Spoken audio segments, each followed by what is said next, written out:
Salut tout le monde, c'est BigGaming84 et on se retrouve aujourd'hui pour continuer notre présentation de la règle Sherpan et on passe à la première sortie des cartes. Donc ça y est, les premières cartes sont sorties, je les ai faites, j'en ai fait 8. J'ai fait 8 cartes, toutes de l'armée française, ce qui va permettre de commencer à jouer le début de guerre. Les autres cartes vont rapidement arriver. Voilà, pour faire une carte, c'est pas très long, il me faut un petit quart d'heure. Donc c'est assez rapide. Donc voilà. Les cartes, comment ça marche voilà, alors petite explication. Alors, déjà, on va ramener la lampe par là. Hop, on y verra mieux. Donc là, je pense que vous y voyez bien. Donc on commence par exemple avec un FT17. Et là, FT17 canon, c'est précisé. Là, il y a la valeur en points, 5 points. Les pays qui l'ont utilisé pendant la Seconde Guerre, c'est non exhaustif, il peut en manquer. Là, c'est juste les principaux. Donc France, Allemagne, Finlande, Pologne, Italie, Japon, Roumanie. Les fronts, bon, étaient utilisés quasiment partout. Il est indiqué que c'est un char de catégorie 5. Donc c'est la catégorie de char la plus faible parce qu'en dessous, c'est les véhicules. Utilisation de 17 à 49, le canon 37 mm avec un malus de -1 au tir, donc quand vous faites un effet, vous tirez, vous visez, et quand vous faites un effet, il y a un -1 à l'effet. Portée 50 cm, mitrailleuse aucune, effectivement, quand il y a le canon, il n'y a pas de mitrailleuse coaxiale. Le blindage 16 mm frontal, 16 mm latéral, ce qui fait qu'il n'y a pas de bonus lorsqu'on lui tire sur le flanc. C'est-à-dire que normalement, quand on tire sur le flanc, on a un bonus de +1 à l'effet. Là, non, parce qu'en fait, ça n'apporte rien. Le flanc est aussi solide que le front. Vitesse 8 cm sur route, 8 cm tout terrain, 2 cm en marche arrière. Ce qui est peu, très très peu, vous allez le voir avec les véhicules suivants. Mouvement latéral. Alors, mouvement latéral, c'est pas très compliqué. Et là, bien sûr, j'ai pas de char pour vous l'expliquer. Je suis en train de chercher autour de moi. Autour de moi. Alors attendez, je vais vous trouver ça sans faire tomber la caméra.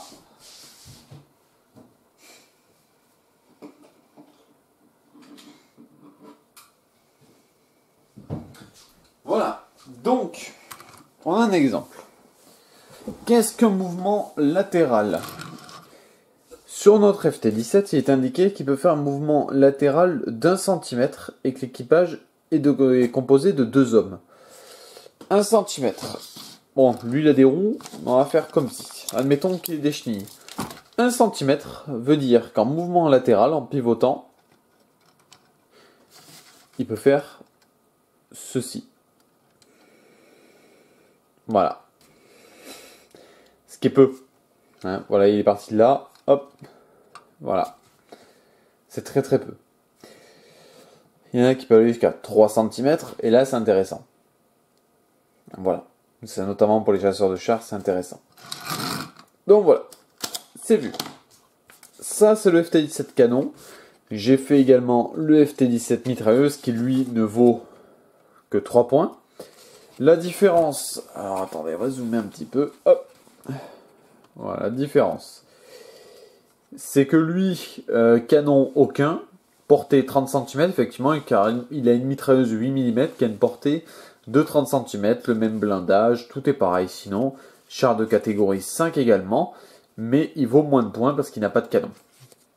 C'est important pour les compositions d'armée, si vous voulez pas faire de la bataille forcément historique et avec des effectifs historiques, vous pouvez faire de la confrontation en vous référant au nombre de points. La règle est adaptée pour ça également. Et également pour les points de victoire, vous dire j'ai fait tomber un char qui vaut 5 points, j'ai 5 points de victoire.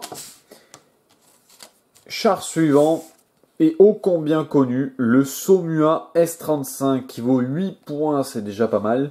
3 pays l'ont utilisé, même les Italiens l'ont utilisé, j'ai découvert ça. Utilisation de 39 à 44, canon de 47 mm, portée 50 cm, malus de -1 au tir, c'est-à-dire à l'effet, réellement, c'est pas au tir.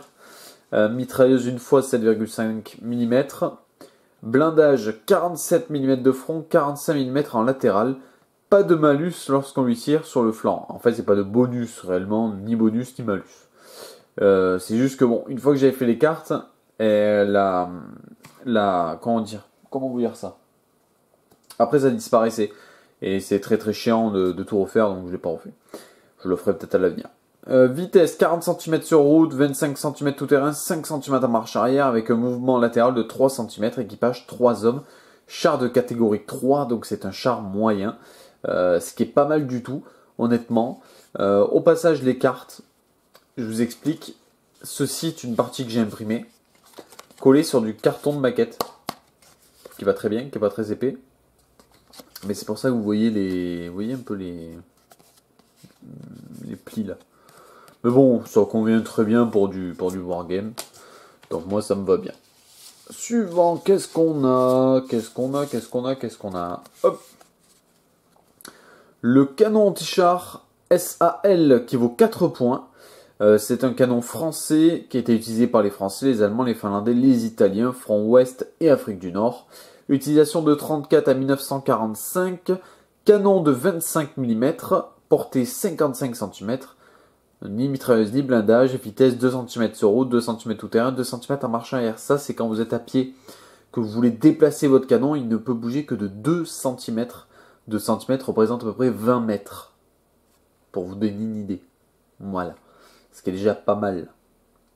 Pas de tir possible après un mouvement. Forcément, il faut un tour pour le mettre en joue. Mouvement latéral 1 cm, équipage 2 hommes. Enfin, il y a 2 servants avec ce canon. L'Hotchkiss H35 qui vaut 6 points. Utilisé par les Français, les Allemands et les Polonais. Front ouest et est, Afrique et Asie, il a tout connu. De 39 à 44, c'est un char de catégorie 4, donc un char assez léger. Utilisation de 39 à 44, canon 37 mm, portée 50, toujours avec le malus de -1 à l'effet. Il a quand même une mitrailleuse coaxiale. Très intéressant si vous affrontez l'infanterie. Blindage 40 mm de front. C'est tout. Donc si vous tirez sur le flanc, il y a un bonus. 28 cm sur route, 14 en tout terrain, 4 en marche arrière. Autant dire que il est quand même pas trop mal. Mouvement latéral 2 cm, équipage 2 hommes. Toujours pareil, donc c'est un char qui peut faire des dégâts. Et qui va surtout pouvoir encaisser pas mal de coups en étant catégorie 4. Dernier char de ces cartes, le B1 qui vaut 11 points. Ah, ça commence à faire. Char français et allemand. Enfin, il était utilisé par les Allemands. Char de catégorie 3, donc char moyen, qui est quand même très bien équipé. Canon de 47 mm avec -1 au tir. Et, enfin, -1 à l'effet. 75 mm en caisse, 50 cm pour la tourelle de portée, 60 cm pour la caisse, mitrailleuse 2 x 7,5 mm, blindage 60 mm de front, 55 latéral, pas de malus lorsqu'on lui tire sur le flanc. Effectivement, on n'a pas un bonus de +1 parce qu'on lui tire sur le flanc, vu qu'il est fortement blindé sur le côté aussi. Vitesse 25 sur route, 17 en tout terrain, 3 en arrière, mouvement latéral 2, équipage 4 hommes. C'est au cas où le char soit immo, que vous ne vouliez pas le réparer, vous voulez quitter le char. Vous pouvez faire quitter le char à vos troupes et les faire battre en retraite. C'est tout à fait dans votre droit. Ensuite, un élément important de la règle Sherpan, les sections. Parce que les sections, vous avez les sections d'infanterie et les sections de soutien. Une section d'infanterie vaut 2 points. Les Français, donc, composition 10 hommes, plus une arme lourde. Les armes lourdes disponibles dans vos sections classiques sont les fusils anti-chars, les mitrailleuses, les mortiers. Vous pouvez également rajouter le lance-grenade. Portée de tir 25, vitesse 10 sur route, 8 en tout terrain. Règle spéciale, vous pouvez avoir également les bérets verts, plus 1 de valeur de tir.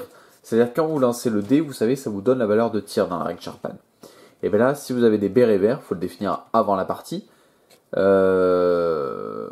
avez +1 à chaque tir, mais la valeur de la carte augmente à 3, plus à 2. Et les miliciens, -1 de valeur de tir. Les miliciens, ça vous apporte rien. Mais c'est si vous en avez pour faire un mix d'armée.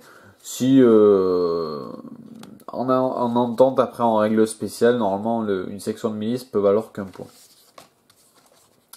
Section de soutien, élément très important de la règle Sharpen, la section de soutien peut compléter une compagnie, je le rappelle, front ouest et Afrique, composition de 3 mortiers, armes lourdes disponibles, donc là c'est au choix.